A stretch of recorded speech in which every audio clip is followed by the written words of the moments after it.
Assalamualaikum warahmatullahi wabarakatuh. Kami dari kelompok 2 akan membahas tentang biografi, jalan spiritual, karya-karya, dan juga pemikiran-pemikiran Jalaluddin Arumi. Siapa sih sebenarnya Jalaluddin Rumi ini? Nah, Jalaluddin Rumi ini adalah salah satu tokoh sufi Islam yang terkenal karena berbagai bidang keilmuannya. Nama panjang beliau sendiri ialah Jalaluddin Muhammad bin Muhammad al-Balkhi al-Qunawi, yang mana beliau ini dilahirkan di Balkhi, Persia Utara yang sekarang dikenal dengan nama Afghanistan, Provinsi Khorasan pada tanggal 6 Rabiul Awal tahun 604 Hijriah atau tanggal 30 September 1207 Masehi, dan beliau meninggal pada tanggal 17 Desember 1273 Masehi. Lalu kenapa sih bisa disebut atau dikenal dengan nama Rumi? Nah, ini itu dikarenakan beliau tinggal di Konya bersama ayahnya dalam waktu yang sangat lama, yang sekarang dikenal dengan nama Turki, yang mana kota ini itu berada di bawah kekuasaan Roma atau Rum. Ayahnya bernama Bahauddin Walad Muhammad bin Husain. Orang sering menyebutnya Baha Walad, yang mana beliau sangatlah dihormati. Dalam hal agama, ia ahli dalam fikih, memahami tasawuf, dan sangat mempertahankan prinsip-prinsip Islam tradisional. Ia memiliki pengetahuan eksoterik yang meliputi hukum Islam atau syariah dan thariqah atau tasawuf, yang mana dengan pengetahuan eksoteriknya ini ia mengajarkan masyarakat tentang tanggung jawab yang harus mereka penuhi dalam kehidupan mereka. Dan dengan pengetahuan esoteriknya, ia mengajarkan mereka bagaimana sih cara menyucikan diri dan mendekatkan diri kepada Tuhan. Oleh karena itu, beliau diberi gelar dengan nama Sultan Al-Ulama karena keahliannya yang luar biasa. Namun beberapa ulama lain merasa iri sehingga beliau difitnah dan kemudian dilaporkan kepada penguasa saat itu. Nah, karena fitnah ini jugalah Rumi dan keluarganya diusir dari Balkhi. Sejak saat itu, mereka hidup secara nomaden atau berpindah-pindah, hingga tibalah di tempat yang disebut Laranda, yang mana di kota inilah ibunya yang bernama Mukmin Khotun meninggal, yang kemudian beliau bertemu dengan Jauhar Khotun dan dijadikanlah sebagai istrinya.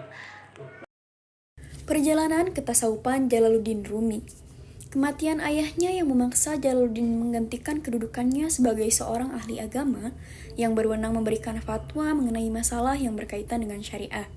Selama setahun penuh, dia mencurahkan perhatiannya dalam hal ini, sampai dia bertemu dengan Burhanuddin Muhakkik Tirmizi, seorang guru sufi mumpuni yang juga merupakan murid ayahnya.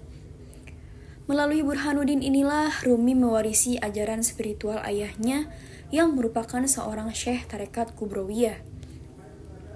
Rumi secara spiritual berada di bawah bimbingan Burhanuddin selama kurang lebih 9 tahun. Kemudian Rumi yang haus akan pengetahuan melanjutkan studi keagamaan formal di Madrasah Halawiyah di Aleppo.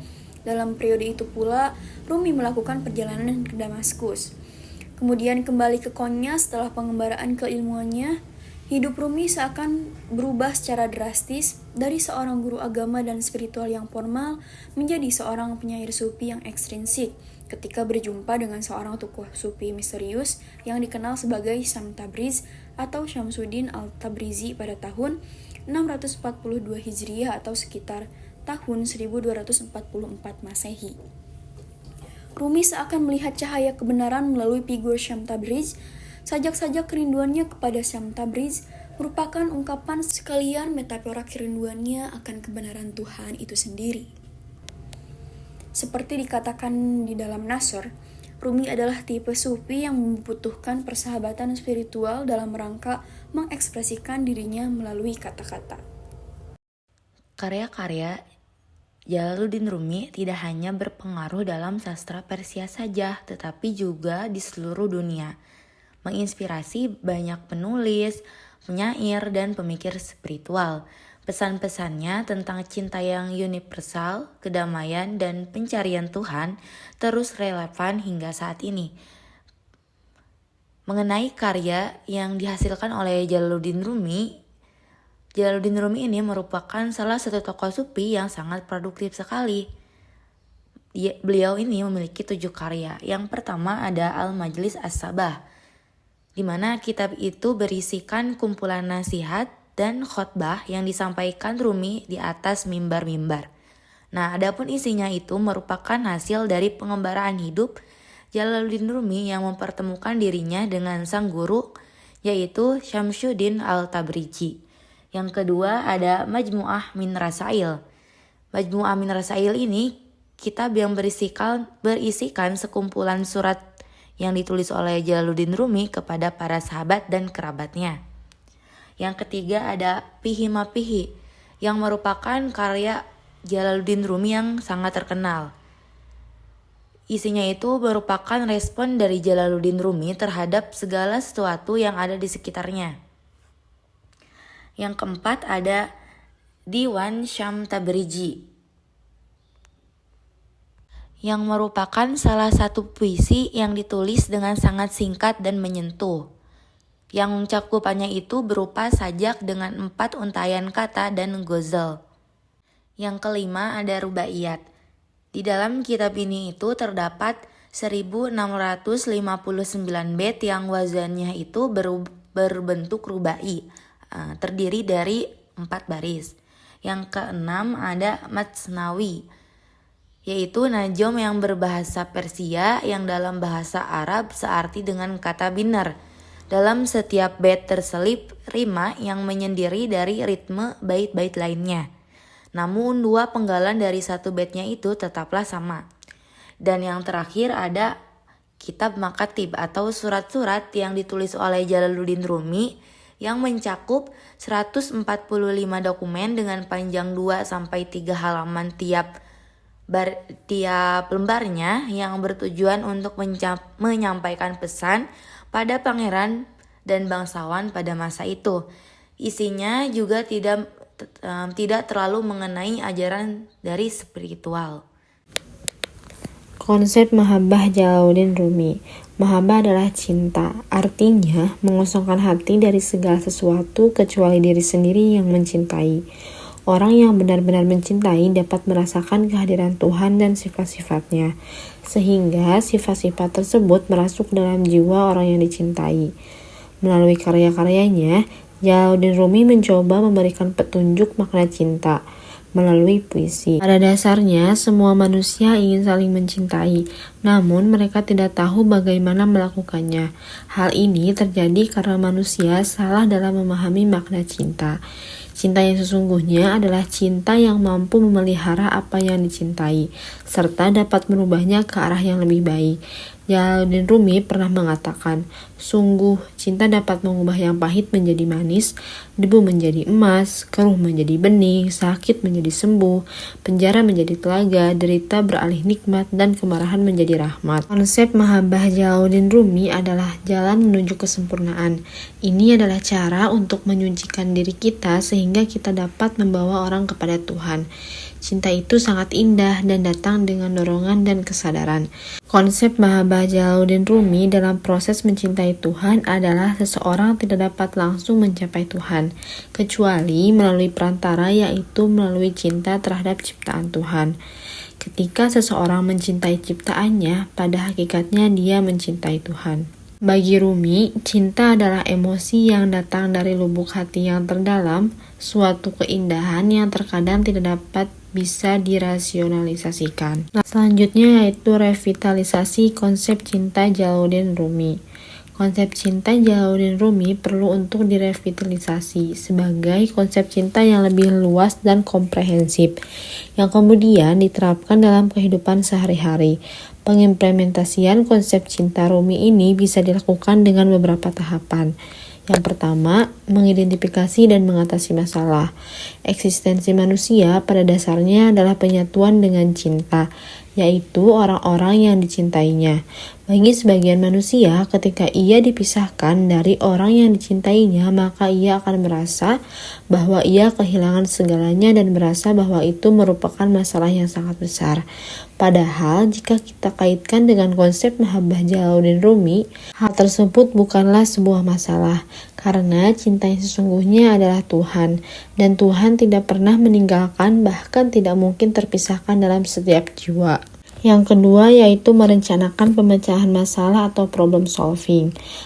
Akar permasalahan manusia adalah keterasingan dari cinta. Maka penyelesaian masalah yang harusnya ditempuh adalah sebuah solusi yang berangkat dari cinta. Kekuatan cinta dalam pikiran Rumi merupakan saran atau pelajaran untuk menjadi lebih baik. Cinta memberi kekuatan pada pikiran yang rapuh, yang diserang sejuta keterasingan yang menimbulkan berbagai macam masalah. Cinta menjadi cahaya terang yang menerangi kehidupan seseorang. Cinta adalah sebuah kecanduan dan dapat menimbulkan perubahan. Cinta mampu memberikan energi positif. Oleh karena itu, kita hendaknya mengembalikan makna cinta, menghidupkan kembali konsep cinta sejati, dan membiarkan hidup bermakna melalui cinta. Yang ketiga yaitu pengaplikasian solusi. Kontrol dan tanggung jawab manusia dibutuhkan demi tercapainya kehidupan yang penuh dengan cinta. Ketika seseorang mewujudkan konsep cinta Jalaluddin Rumi yang menghubungkan dengan Tuhan melalui medium alam semesta, manusia diberikan pilihan untuk menerapkan solusi tersebut atau menjadi konsep yang hanya ada di dalam pikiran. Menurut pandangan Rumi, manusia adalah makhluk yang mempunyai kehendak bebas. Kebebasan adalah salah satu bentuk aktualisasi diri. Kebebasan memungkinkan manusia untuk mencapai potensi secara maksimal, karena setiap orang pasti mempunyai cara masing-masing dalam menghadapi permasalahan. Konsep Mahabbah Jalaluddin Rumi adalah tentang mencintai Tuhan melalui perantara alam semesta dan makhluknya. Ketika kita mencintai sesuatu, pada dasarnya kita mencintai Allah. Jalaluddin Rumi menjelaskan bahwa ketika seseorang sudah mahabbah, maka seseorang akan mengabaikan segala sesuatu yang datangnya dari kita. Buruk dan sekecil apapun yang ia terima dari yang dicintainya, maka ia akan menganggap hal itu sebagai anugerah terbesar dan selalu mensyukuri apapun yang ia terima. Mahabbah tidak pernah memandang jelek yang dicintainya. Cinta membawa manusia untuk menjadi pribadi yang tulus, dan apapun yang ia lakukan semata-mata untuk kebahagiaan dan kesenangan yang dicintainya. Konsep Mahabbah Jalaluddin Rumi tentang manusia. Jalaluddin Rumi melihat manusia sebagai makhluk yang terdiri dari jiwa dan raga. Setiap unsur memiliki fungsi yang sama pentingnya. Namun menurut Jalaluddin Rumi, secara khusus fitrah manusia itu ada pada aspek jiwanya. Upaya manusia untuk mengenal dan memahami dirinya sendiri dapat dikatakan telah berlangsung sejak lama. Dan Rumi percaya bahwa jiwa adalah kunci untuk memahami makna hidup. Manusia sebagai satu-satunya makhluk yang diberkahi kebebasan yang secara teori memberinya keleluasaan untuk menentukan keberadaannya yang tergantung antara hewan dan malaikat atau antara dunia material dan dunia spiritual. Rumi percaya bahwa semua manusia punya potensi untuk mencapai kesempurnaan spiritual. Hal ini karena manusia punya ruh yang berasal dari Tuhan dan merupakan bagian yang sangat istimewa. Ruh ini seperti hadiah dari Tuhan yang memungkinkan manusia untuk merasakan cinta dan kasih sayang yang sangat besar. Ruh ini adalah amanah yang diberikan kepada manusia. Selain ruh, manusia juga diberi ilmu tentang nama-nama segala sesuatu. Ilmu ini memungkinkan manusia untuk memahami dunia dan menemukan makna hidup yang lebih dalam. Dengan memahami makna hidup, manusia bisa menjalankan perannya sebagai khalifah di muka bumi dengan lebih baik. Demikian konsep Mahabbah Jalaluddin Rumi tentang manusia yang mengajarkan kita untuk memahami nilai jiwa, merawat kekuatan spiritual, dan menjalankan tanggung jawab sebagai makhluk yang diberkahi kebebasan dan ilmu. Oke, jadi sekarang saya akan membahas konsep Mahabbah Jalaluddin Rumi tentang ilahi. Cinta ilahi ialah suatu pengalaman spiritual dan rohani pada individu yang bersifat subjektif. Seperti Jalaluddin Rumi yang lebih memilih syair sebagai media ekspresi yang menunjukkan pengalaman cinta ilahinya. Maka tidak heran dalam tradisi mistisme Islam, khususnya dalam menyampaikan ajaran-ajaran yang tidak dapat disampaikan secara deskriptif. Dalam tradisi tasawuf, teori dan praktik sering diartikan sebagai kearifan dan tindakan, dan dimaknai sebagai amal dan ilmu yang harus ditempuh oleh para sufi untuk mendekatkan diri kepada Tuhan. Akan tetapi, dalam konteks ilmu dan amal, para sufi menekankan unsur ketiga yang tidak ada dalam Al-Quran dan juga hadis, yaitu kesadaran spiritual yang merupakan tahapan pendakian yang menuju kesempurnaan diri yang menghasilkan kedekatan cinta dengan Tuhan. Kemudian, syarat konsep cinta ilahi. Rumi mengisyaratkan bahwa yang dibutuhkan oleh manusia untuk mencapai cinta ilahi yaitu peniadaan diri, bukan kekuatan intelektual, melainkan kesadaran intuitif, bukan kekuatan akal, melainkan kesadaran naluri atau alamiah. Rumi menekankan pada potensi yang ada pada dalam jiwa, yaitu hati, untuk mencapai gerbang cinta ilahi. Menurut Rumi, tugas manusia di dunia ini adalah untuk membersihkan dan menyucikan hati hingga mengkilat, sehingga menjadi cermin yang mampu untuk memantulkan cahaya Tuhan. Kemudian jalan menuju cinta ilahi. Rumi menekankan bahwa untuk melakukan pertemuan dengan Tuhan, ialah mengikuti keteladanan Nabi yang tidak pernah meninggalkan syariat agama. Zuhud merupakan salah satu proses paling penting dalam perjalanan kepada cinta ilahi. Zuhud ialah fase spiritual yang paling sulit dengan ditandai riyadhah dan perjuangan melawan nafs. Karena hati seorang salik belum terbangun pada cinta dan kebijaksanaan. Dalam pengamalan riyadhah ini dilakukan dengan cara mengendalikan pola makan, berkhalwat atau menyendiri dari urusan dunia, kemudian terjaga di malam hari, kemudian berpuasa, berdoa, berzikir, dan semua itu diperlukan untuk pertumbuhan spiritual. Selanjutnya, seorang salik harus memiliki dan mengikuti guru spiritual yang telah bebas dari nafs, sehingga dapat melihat hakikat dari cahaya Tuhan. Rumi mengibaratkan sifat-sifat tercela seperti sombong, serakah, dan bagai luka yang harus diobati dalam perjalanan spiritual. Karena itu, pentingnya ada guru spiritual ini ialah untuk membimbing perjalanan spiritual. Meskipun tidak menyenangkan atau menyakitkan, namun hal ini perlu dilakukan oleh salik demi penyucian hati secara spiritual. Dalam halaman perjalanan, spiritual Rumi sebenarnya tidak merumuskan secara sistematis, melainkan Rumi mengisyaratkan kepada siapapun untuk memulai pada diri sendiri untuk menuju Tuhan. Yang dimaksud diri sendiri ialah semata untuk menolak akan ketergantungan pada kitab-kitab dan aturan-aturan formal lainnya yang tidak akan berfungsi sampai seseorang mulai dari diri sendiri. Kemudian struktur cinta ilahi menurut Jalaluddin Rumi. Bagi Rumi, cinta tidak bisa didefinisikan dengan kata-kata, karena Rumi memaknai cinta dengan aspek pengalaman bukan secara teori. Menurut Rumi, cinta sepenuhnya mengendalikan hati dan psikologis pada seorang salik. Hanya melalui pengalaman cinta dapat dipahami. Rumi berpendapat bahwa cinta adalah salah satu sifat Tuhan yang mendorongnya untuk menciptakan alam semesta dan juga manusia. Dan daya